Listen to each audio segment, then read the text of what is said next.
전국에 있는 모든 건설 현장, 아파트 건설 현장까지 올스톱 위기에 처해 있습니다. 이 모든 원인은 바로 스태그플레이션이 원인입니다. 네, 스태그플레이션 여러분들이 많이 들어봤을 겁니다. 인플레이션이 있죠. 네, 여러분들 잘 아는 인플레이션이 뭡니까? 인플레이션은 물가만 올라가는 겁니다. 네, 인플레이션은 물가만 올라가는 거고, 그 다음에 디플레이션이 있습니다. 디플레이션은 뭡니까? 네, 경기가 침체를 하면서 물가도 하락하는 겁니다. 디플레. 그래서 디플레이션이 가장 무섭습니다. 디플레이션은 눈에 보이는 모든 것들이 다 내려갑니다. 공포예요, 정말. 일본이 30년간 겪었던 것이 디플레이션이죠. 그래서 물가도 하락하고 경기도 침체하는 것은 디플레이션, 물가만 올라가는 것은 인플레이션.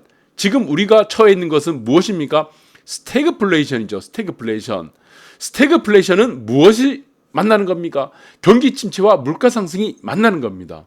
자, 여러분들이 이해가 안 될 거예요. 경기는 침체하는데 왜 물가만 올라갑니까? 자, 여기서 이유가 있는 겁니다. 여러분들, 대부분의 경기 스태그플레이션은 인위적인 경우가 많습니다. 정부의 간섭들 때문. 자, 여기서 정부의 간섭이 있었을 수밖에 없던 이유가 무엇입니까? 코로나가 등장한 거죠. 코로나 사태. 자, 이러한 코로나 사태가 등장하다 보니까 네, 정부에서는 돈을 풀기 바빴고, 그리고 지금 엄청난 유동성을 지금 풀어야 됐다. 돈을 풀 수밖에 없었다. 라는 부분들이 이유가 됐었는데, 자, 지금은 이것들을 해결하기 위해서 정부가 또 이렇게 만드는 거예요. 스태그플레이션 어떻게 만듭니까? 자, 물가가 계속 올라가니까 이제 안 되겠다는 겁니다. 그래서 과도한 유동성을 이제 회수하겠다. 그래서 나온 것이 금리를 인상시키는 거죠. 자, 금리를 인상시키면은 어떤 문제가 생깁니까? 네, 경기가 침체합니다. 또 돈을 풀기 또 시작해요. 또 돈을 또 풀어요, 또. 지금 여러분들 보시면은 이제까지 계속 금리를 계속 인상시켰죠. 작년부터. 돈은 또 계속 풉니다. 요번에 23조 원 또 풀었어요. 자영업자들한테 손실보전금 지원한다고. 그러니까 스태그플레이션을 만드는 주체가 무엇입니까? 이게 정부입니다, 정부. 정부가 스태그플레이션을 만드는 거예요. 금리를 인상시키면서 왜 돈을 또 풉니까? 자, 금리 인상의 결과는 항상 경기 침체입니다. 그리고 돈을 푼다. 이서 과도한 유동성이죠. 돈을 푼 것에 그 다음에 기인하는 결과는 무엇입니까? 물가 상승이죠. 그러니까 이 두 가지가 매치되는 겁니다. 물가 상승, 네, 그리고 경기 침체가 매치가 되는 겁니다. 그래서 1970년대 후반까지 이어졌던 우리가 지금 오일 쇼크 이후로 스태그플레이션이 나타났습니다. 그때도 마찬가지입니다. 정부가 이 짓거리 한 겁니다. 미국 정부도 마찬가지고 전 세계 정부가 이 짓거리를 한 거예요. 네, 금리를 올리고 또 돈을 풀기 시작했고. 그러니까 스태그플레이션이 나타났는데 이 스태그플레이션을 푸는 해법이 없는 겁니다. 이게 가장 큰 문제예요. 그래서 이 문제는 유일하게 우리가 보시면은 하이에크가 있습니다. 하이에크라고 경제학자인데 하이에크가 제시했던 유일한 방법밖에 없었습니다. 그것이 무엇입니까? 네, 신자유주의 체제입니다. 신자유주의. 네, 신자유주의 체제는 무엇입니까? 네, 정부의 간섭을 줄이자는 겁니다. 작은 정부를 추구하자는 겁니다. 그래서 자유무역을 확대하고 자유경제를 확대하자는 겁니다. 이것이죠. 자, 그래서 지금 이전까지는 하이에크가 나오기 전까지는 무엇이었습니까? 수정자본주의 체제입니다. 네, 수정자본주의 체제. 그러니까 한마디로 사회주의하고 우리가 지금 사회주의라든가 자유무역, 자유경제, 네, 자유시장 경제를 좋은 것만 뺏겨가지고 둘이 합친 겁니다. 그게 바로 수정자본주의 체제죠.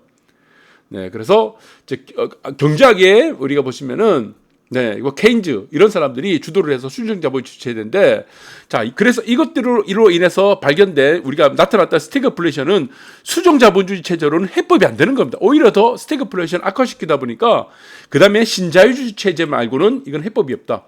그래서 이제까지 이어졌던 것이 신자유주의 체제죠. 그런데 갑자기 등장한 것이 2020년대 코로나입니다.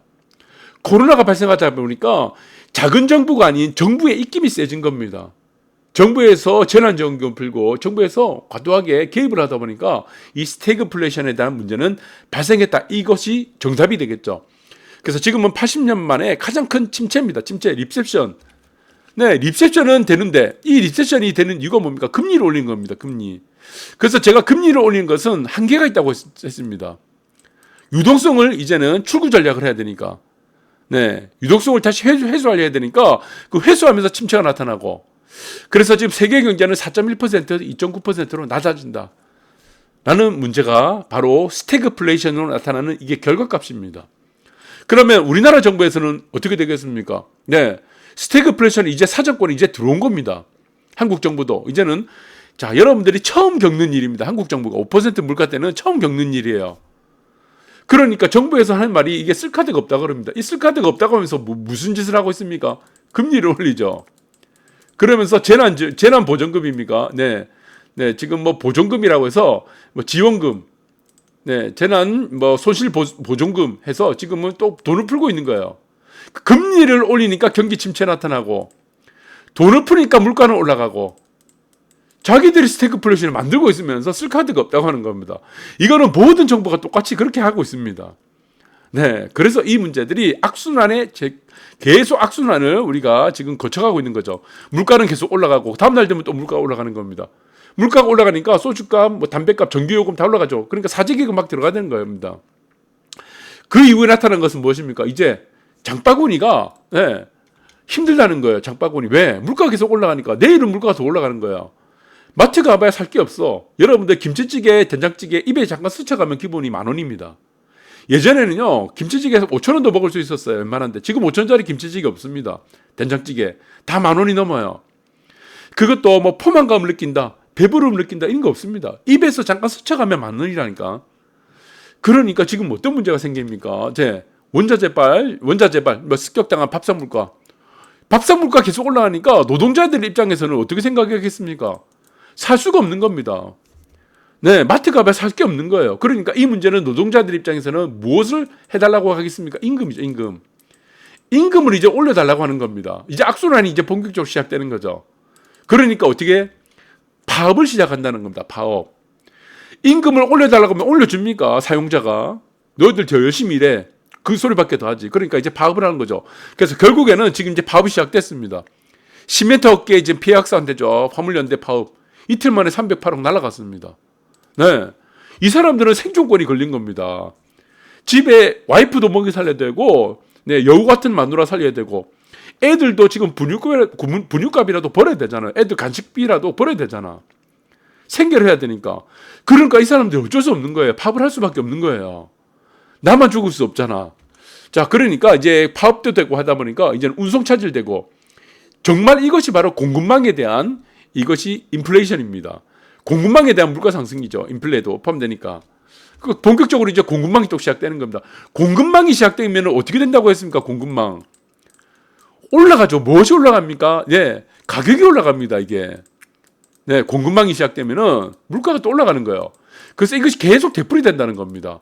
그래서 파업으로 시멘트, 철강, 공급망 차질, 공사 현장 지금 이제 비상 걸렸습니다. 그래서 조금 있으면은 공사 현장들이 지금 임금을 올려주지 않으면은 전부 다 올수업됩니다. 정말 올수업돼요. 그러면은 이 부분도 정부에서 또 지금 이제 또 중재를 나선다고 둔초주공처럼 나서겠죠. 그럼 이 효과는 어떻게 되겠습니까? 또다시 어떤 효과로 되느냐? 최저임금까지 다 올라가게 된다는 겁니다. 최저임금, 공무원 임금까지 다 올라가고 물가 다 올라가요. 임금이 올라가니까 또 다시 또 물가가 올라가고 물가가 올라가니까 또 다시 임금이 되는 거죠. 이게 뭡니까? 케인즈가 말한 가속도 원리입니다. 가속도. 속도가 계속 가속도 불고 이것이 바로 승수 이론입니다.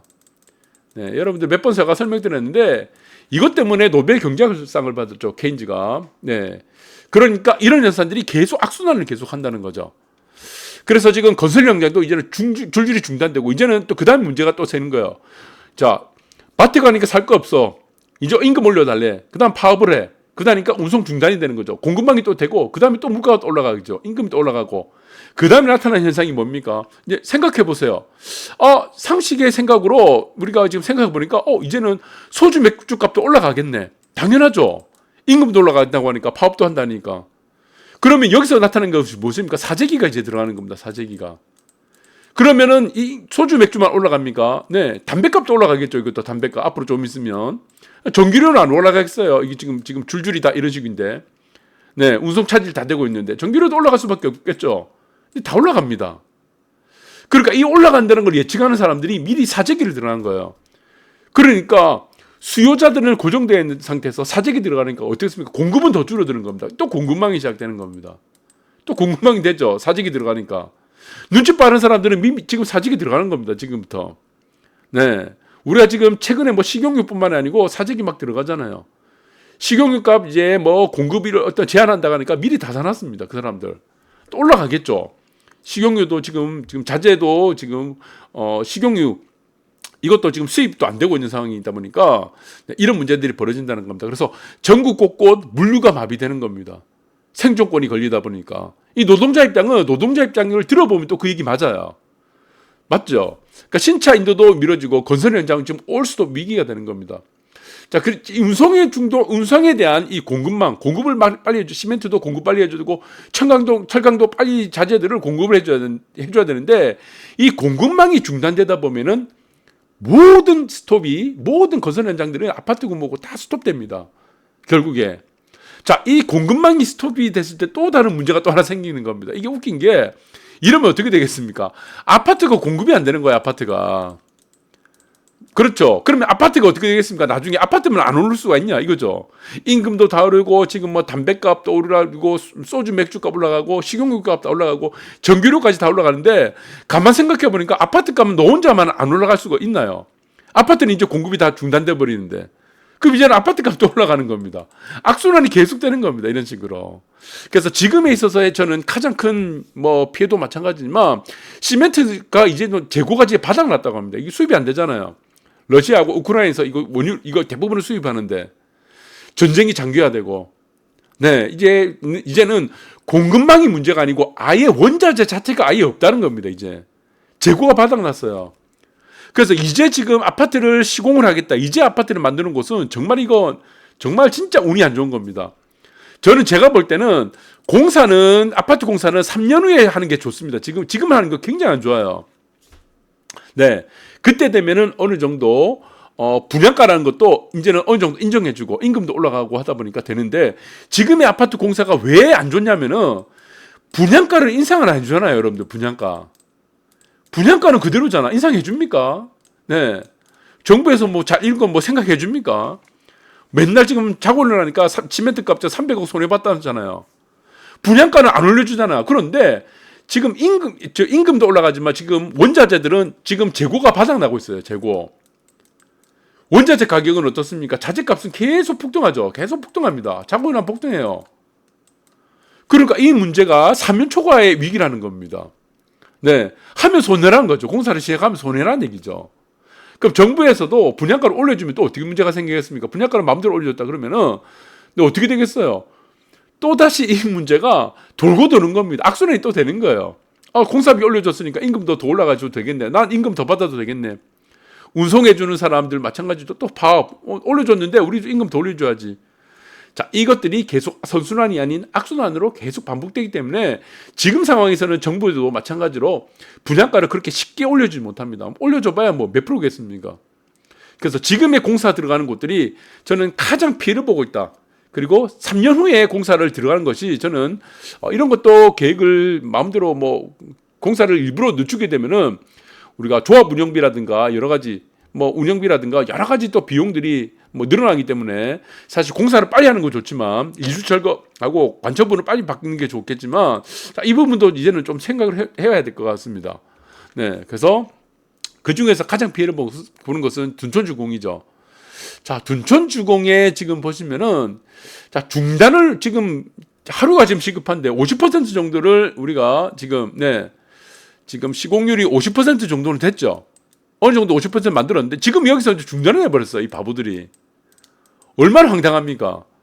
빨리 하기도 바쁜데 지금 한 달 넘게 지금 중단을 시켜버렸으니까 지금 이 조합에서는 저는 소유주들, 이 토지등 소유주가 아니고 이 아파트 지금 조합원들이죠.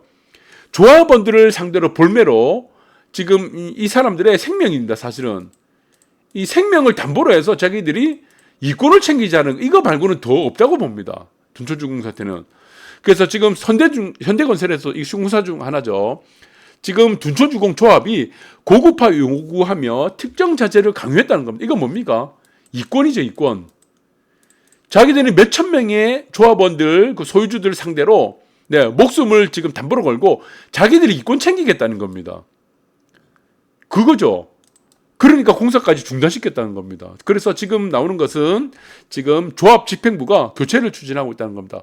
무리한 분쟁으로 밑에 있습니다. 무리한 분쟁으로 현 사태 초래한 집행부의 책임 묻기로. 이거는 진짜 사형시켜야 됩니다. 제가 볼 때는. 진짜 나쁜 사람들이에요.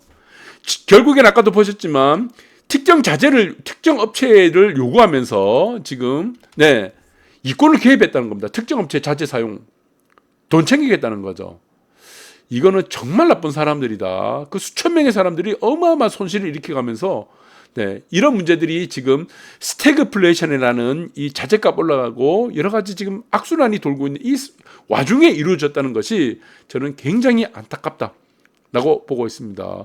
자, 이 문제들이 쉽사리 해결될 수가 없을 거라 보고 있습니다. 둔촌중흥 사태도 마찬가지로 지금 뭔가가 집행부가 바뀌어진다고 하더라도 지금 시멘트에 대한 지금 동이 나버렸죠. 재고가 바닥 나버렸죠. 운송도 안 되고. 자, 이 문제들이 굉장히 아쉽지만 빨리 뭔가를 해결했으면 좋겠고, 지금 공사 들어가는 곳들은 상당히 어렵고 불리하다. 감사합니다.